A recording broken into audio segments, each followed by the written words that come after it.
హిమాచల్ ప్రదేశ్లో షిమ్లా రీజియన్ ప్రాంతం కాంగ్రెస్కి కంచుకోట లాంటిది.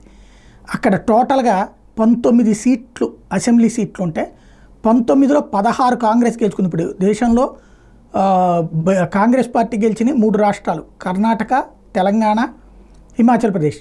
అంతకుముందు మధ్యప్రదేశ్, రాజస్థాన్, ఛత్తీస్గఢ్ ఇవన్నీ ఓడిపోవడంతో ఇప్పుడు 3టికి పరిమితమైన దాంట్లో హిమాచల్ ప్రదేశ్ కూడా నార్త్లో అదొకటే వాళ్ళకి ఉంది. అందులో నార్త్లో 16 సీట్లు గెలుచుకున్నది షిమ్లా రీజియన్లోనే. కేవలం బీజేపీ అక్కడ 3 గెలుచుకోగలిగింది. 2022లో అక్కడ జరిగినాయి. మళ్ళీ 27లో ఎన్నికలు జరుగుతాయి. ఇంకా 3 ఏళ్ళు ఉంది. అయితే విక్రమాదిత్య సింగ్ ఎవరైతే ప్రస్తుతం షిమ్లా రీజియన్లో కీలకమైనటువంటి వ్యక్తి, షిమ్లా రీజియన్కి సంబంధించి వాస్తవంగా చెప్పాలంటే విక్రమాదిత్య సింగ్ తండ్రి స్టాల్వార్ట్ వీరభద్ర సింగ్ కొడుకు అనమాట విక్రమాదిత్య సింగ్. విక్రమాదిత్య సింగ్ ని ఇప్పుడు కాంగ్రెస్ అధిష్టానం పిలిచింది. ఎందుకయ్యా అంటే ఏదైతే బోర్డుల మీదన పేర్లు యజమాని పేర్లు ఉండాలని ఉత్తరప్రదేశ్ ముఖ్యమంత్రి యోగి ఆదిత్యనాథ్ తీసుకున్న నిర్ణయాన్ని కాంగ్రెస్ వ్యతిరేకిస్తుంటే అదే నిర్ణయాన్ని హిమాచల్ ప్రదేశ్లో తను తీసుకొచ్చాడు.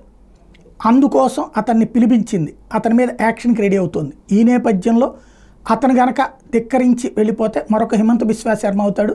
భారతీయ జనతా పార్టీకి అక్కడ ఊపు వస్తుంది. కాంగ్రెస్ పరిస్థితి డౌన్ అవుతుంది.